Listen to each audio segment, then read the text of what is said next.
Good morning students. आज हम देखेंगे deviation produced by a thin prism. A prism is said to be a thin prism if prism angle is less than 10 degree. अगर किसी prism का apex angle या prism angle 10 degree से कम है तो हम उसको एक थिन प्रिज्म कहते हैं। हमने अज्यूम किया एक थिन प्रिज्म एबीसी जिसका प्रिज्म एंगल ए है, बेस बीसी हमने मान लिया। AC and AB are the two refracting faces. When any light ray PQ is made incident on the prism at an angle I, then on first face angle of refraction is R1 and on second face reflection angle is R2. EB the angle of emergence and RS is the emergent ray. I have assumed that refractive index of the prism is mu2 and refractive index of the medium is mu1. So let us study the refraction at the two faces. First, for refraction at face AB, first face पर refraction के लिए sin I upon sin R1 equal to mu2 upon mu1। जिस medium में रे जाती है उसका reflective index ऊपर, जिसमें से जाती है उसका रिफ्लेक्टिव इंडेक्स नीचे। For refraction at face AC, अगर रिफ्लेक्शन फेस AC की बात करें तो sine R2 upon sine E equal to होगा mu1 अपॉन mu2। और अगर मैं इस टर्म को फ्लिप कर दूं तो मेरे पास आएगा sine E upon sine R2 equal to mu2 upon mu1। This is equation number second. एक इंपॉर्टेंट चीज, क्योंकि प्रिज्म हमारा थिन प्रिज्म है, that's why all the angle, चाहे वो I हो, चाहे वो E हो, इवन R1 हो या R2, all the angles are extremely small.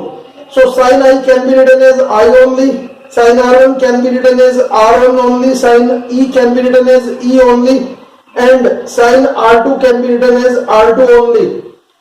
One more thing to consider, if I assume that the ray medium is air, then you will take mu1 is equal to 1 and mu2 will be written as mu. So how can I rewrite equation 1 and 2? From equation 1 and 2, sin I की जगह में simple I रखूंगा, sin R1 की जगह R1, तो I upon R1 equal to mu हो जाएगा और I can say I equal to mu R1। Similarly E upon R2 will be written as mu only और I can say E equal to mu R2। ये दो equations मेरे पास आ गई हैं जिनको मैंने इक्वेशन 3 और इक्वेशन नंबर 4 कहा। हमें पता है deviation produced by a prism, any general prism is given by delta equal to I plus E minus A. Putting the value of I and E, I can have mu R1 plus mu R2 minus A, or taking mu common I can write R1 plus R2 minus A. This is the deviation produced by this prism. But हमें पता है R1 plus R2 is nothing but A itself. ये prism angle के equal होता है। That's why I can say delta equal to mu A minus A, और यहां से मेरे पास जो फॉर्मूला आता है that comes delta equal to mu minus 1 into A, यानी deviation produced by a thin prism is independent of I। तो हम कह सकते हैं अगर प्रिज्म स्मॉल है, थिन प्रिज्म है, तो ये फॉर्मूला हम यूज करते हैं to find the deviation. But अगर प्रिज्म हमारा जनरल है तो फिर formula I plus E minus A ही होगा। ये किसी भी थिक या जनरल प्रिज्म के लिए है। तो ये दोनों चीजें आपको याद रखनी है। इसके बाद हम देखेंगे कुछ numerical problems based on the prisms. Now let us see some questions based on prisms. First question is, these are the sample questions, more questions you will try from the book yourself. A ray of light strikes at one face of a prism at an angle of 60 degree and the angle of refraction at this face is 30 degree. If prism angle be 60 degree, find the angle of emergence.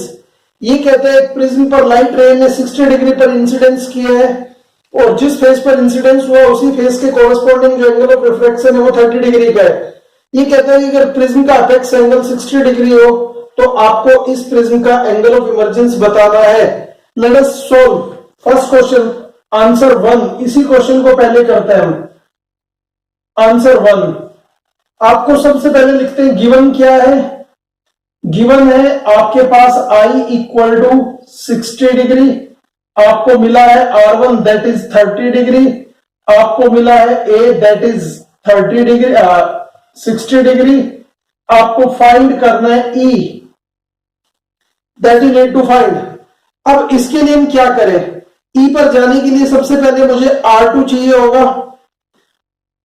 हम जानते हैं A equal to होता है R1 plus R2, यानी यहां से मैं कह सकता हूं R2 equals to A minus R1 और R2 equals to what 60 minus 30, that is 30 degree. Here you have to use a trick. Directly you cannot have the answer. आप इसका सीधे आंसर नहीं निकाल पाएंगे, तो यहां पर आप इसको सीधे सीधे we know if R1 equal to R2 implies that prism is in symmetric position. Prism जो है सिमेट्रिक है, और अगर प्रिज्म सिमेट्रिक पोजीशन में है then we can say I equal to E, तो इसका मतलब angle of emergence will be equal to 60 degree. तो ये पहले क्वेश्चन का आंसर था। I hope you got it. ये सेकंड क्वेश्चन कहता है if light ray is incident normally on a face of an equilateral prism sketch the path of rays inside and outside the prism. Prism के अंदर और बाहर दोनों तरफ इसको करना है। सबसे पहले इसको करते हैं कैसे, एक इक्विलैटरल प्रिज्म बना लेते हैं। Equilateral prism is one whose all sides are same, यानी each angle of prism is 60 degree. ये एंगल 60 डिग्री का है, ये एंगल भी 60 डिग्री का है और ये एंगल भी 60 डिग्री का है। अब इसने कहा कोई लाइट रे इस प्रिज्म के ऊपर नॉर्मल इंसिडेंस करती है। चलिए मैंने मान लिया इस फेस से लाइट रे गई नॉर्मली 90 डिग्री पर। हमें पता है अगर लाइट रे किसी भी ग्लास प्रिज्म या किसी भी ट्रांसपेरेंट फेस पर नॉर्मल इंसिडेंट हो जाए तो नो रिफ्रैक्शन होता है, वो बेंड नहीं करती और वो सीधे चली जाएगी। तो this ray will go to the second face. यहां ये डेंसर से रेयर मीडियम में जाने की कोशिश करेगी, बट क्योंकि यहां पर जो मैं देखता हूं इस फेस पर ये एंगल अगर ये नॉर्मली गई है तो ये 90 डिग्री का एंगल है और ये एंगल हमारे पास 30 डिग्री बनेगा, यानी angle of incidence is going to be 60 degree. किसी भी ग्लास प्रिज्म का जो क्रिटिकल एंगल है IC that lies between 37 degree to 42 degree.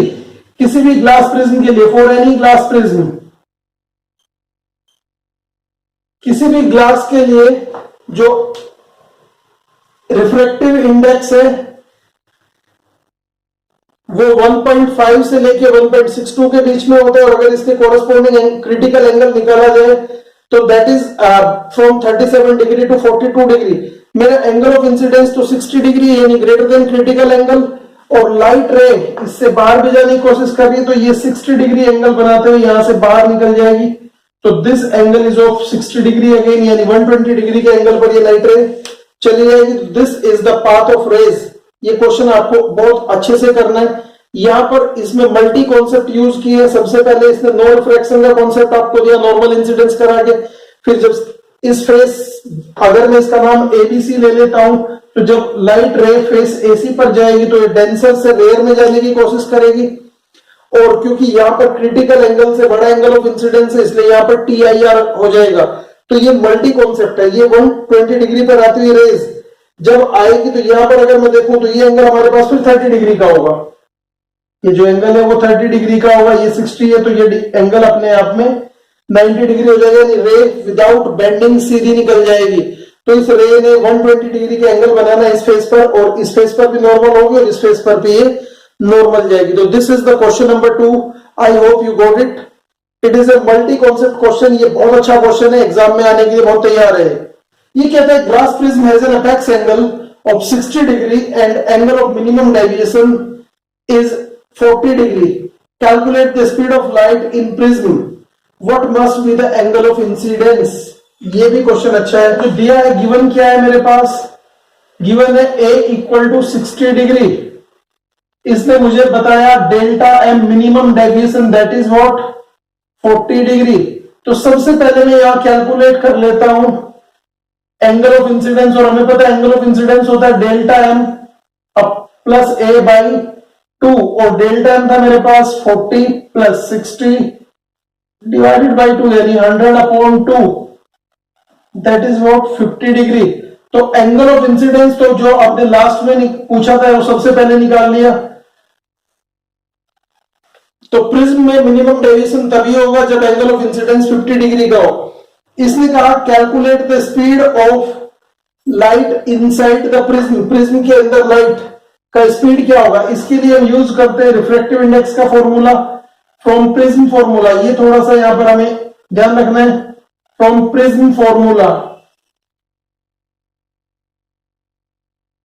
Mu equals to होता है sine delta M plus A upon 2 divided by sine A upon 2 और we know sign 50, क्योंकि ये हमारे पास 50 बनता है, अभी ऊपर सॉल्व किया है, और नीचे साइन 60 बाई 2 यानी साइन 30। अगर मैं म्यू की बात करूं तो म्यू इक्वल्स टू आता है मेरे पास 0.766, ये वैल्यू होती है हमारी साइन 50 की 0.766, और साइन 30 की वैल्यू आप सभी को पता है ये होती है हमारी 0.5। ये आता है हमारे पास 1.532। तो refractive index of prism is 1.532। हमें पता है स्पीड ऑफ लाइट क्या होता है, speed of light in a given medium equals to होता है v equal to C upon mu refractive index, और c हमारे पास था 3 इंटू 10 की पावर 8, ये हमें ऑलरेडी पता है, डिवाइडेड बाई 1.532, और this is approximately 2 into 10 raise to the power 8 meter per second.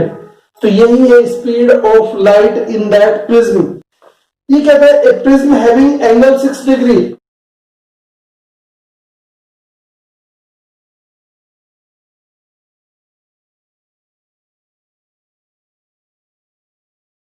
तो क्वेश्चन नंबर 4 का जो आंसर है हमारे पास वो है प्रिज्म एंगल कितना बताया इसने, a इक्वल टू 6 डिग्री का है, और डेविएशन एंगल इसने बताया 3 डिग्री का है। 3 डिग्री का डेविएशन प्रोड्यूस किया। ये पूछ रहा है आपसे refractive index of prism mu equals to क्या। डैम सिंपल क्वेश्चन है, हमें पता है थिन प्रिज्म में एंगल लेस देन 10 डिग्री, तो हम यहां पर डेविएशन का फॉर्मूला सिंपल वाला लगाएंगे, यानी म्यू माइनस 1 इंटू ए, और हमें पता है डेल्टा कितना है हमारे पास 3 equal to mu minus 1 into A, और ए की वैल्यू है हमारे पास 6 डिग्री, तो म्यू माइनस 1 इक्वल्स टू हो जाएगा हमारे पास 3 अपॉन 6 यानी 0.5, और अगर मैं इस 1 को उस तरफ ले जाऊं तो mu comes equals to 1.5। That is a simple question, I hope you got it. Let us see 3 more questions based on prisms. First question, question number 5 says a light ray incident on an equilateral prism show a minimum deviation of 30 degree. Calculate the refractive index of prism.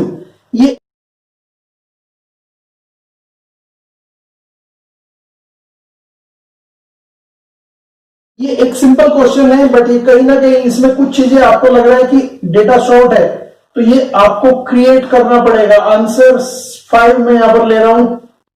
Light ray is incident on an equilateral prism. जैसे word equilateral आता तो सीधी बात याद रखें, A becomes equal to 60 degree, angle of prism 60 degree हो जाएगा, because equilateral prism में ऑल 3 एंगल्स आर सेम। ये कहता है मिनिमम डेविएशन एंगल यानी डेल्टा एम बी आपको इसने बताया 30 डिग्री का है। तो सिंपल क्वेश्चन है, प्रिज्म फॉर्मूला का अप्लाई करते हुए हम जाएंगे। तो हम जानते हैं we know mu equals to होता है sine delta M plus A upon 2 divided by sine A upon 2, और हमारे पास म्यू हमें कैलकुलेट करना है, साइन डेल्टा एम मेरे पास कितना है 30 plus 60 divided by 2, and that is divided by sign 30, क्योंकि चलिए मैं इसको 60 अपॉन 2 लिख लेता हूं, एंड इट हैज बिकम, ये बनेगा साइन 45 अपॉन साइन 30, और mu can be written as sine 45 होता है 1 अपॉन रूट 2, और साइन 30 होता है 1 अपॉन 2। तो 2 से अगर इस 2 को मैं ऊपर ले जाऊं तो आई कैन से 2 अपॉन रूट 2, और ये रूट 2 से कटेगा रूट 2 ओनली। तो refractive index of prism is root 2, और you can say 1.414, So this is the answer. You will find the answer this way. Let us see question number 6. Question number 6 कहता है a glass prism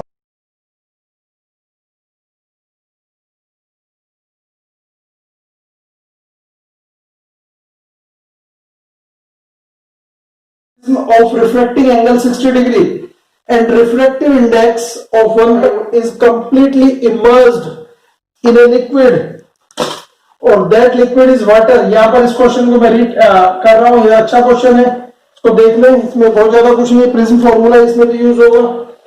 इसने कहा कि prism angle जो है आपके पास, answer of question number 6, prism angle इसने बताया आपको 60 डिग्री का. यहां पर ये आपसे पूछ रहा है delta M, angle of minimum deviation, ये क्या होगा. इसने बताया कि प्रिज्म जो है ग्लास का है, यानी refractive index of prism, this time I am taking is μ2 because दो मीडियम है, और रिफ्रैक्टिव इंडेक्स ऑफ मीडियम पहले केस में 1.5 सॉरी 1.33, ये मेरे पास रिफ्रैक्टिव इंडेक्स है किसका, वाटर का. अब ये कहता है find the minimum deviation angle in this situation. जब पानी के अंदर टोटली प्रिज्म को डुबोया हुआ है, तो हम जानते हैं sine I upon sine R equal to होता है μ2 upon μr, refractive index of prism divided by refractive index of medium.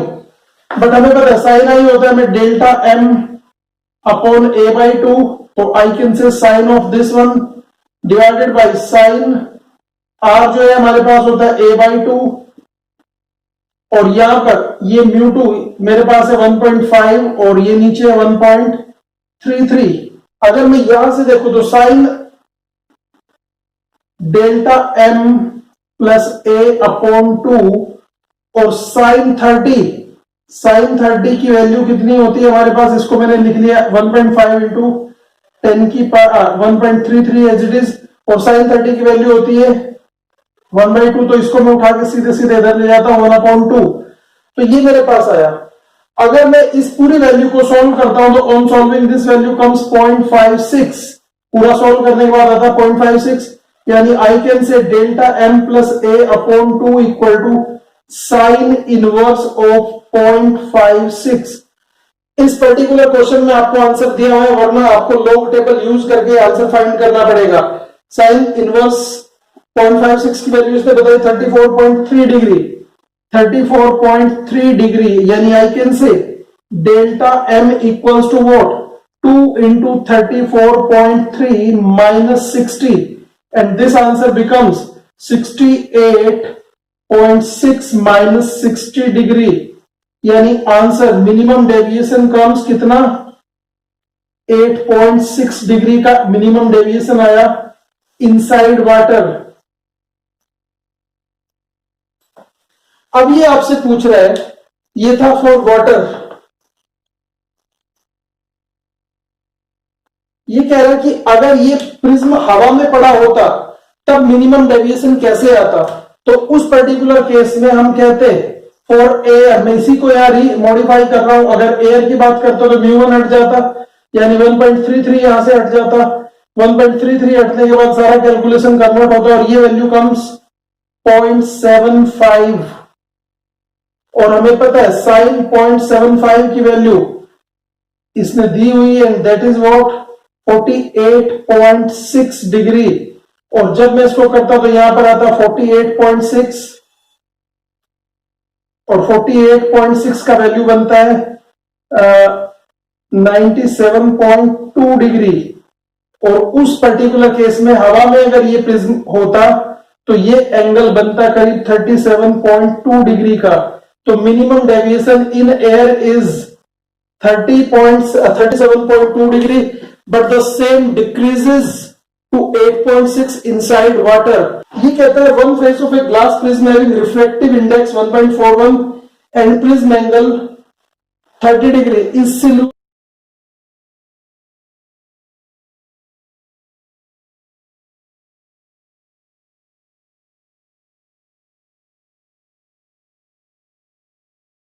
Silvered.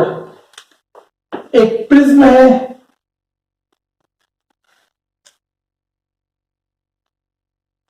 Prism का रिफ्लेक्टिंग एंगल इसने जो बताया वो 30 डिग्री का बताया, और इसका एक फेस इसने सिल्वर किया हुआ है, चांदी की पॉलिश की हुई है इस फेस के ऊपर।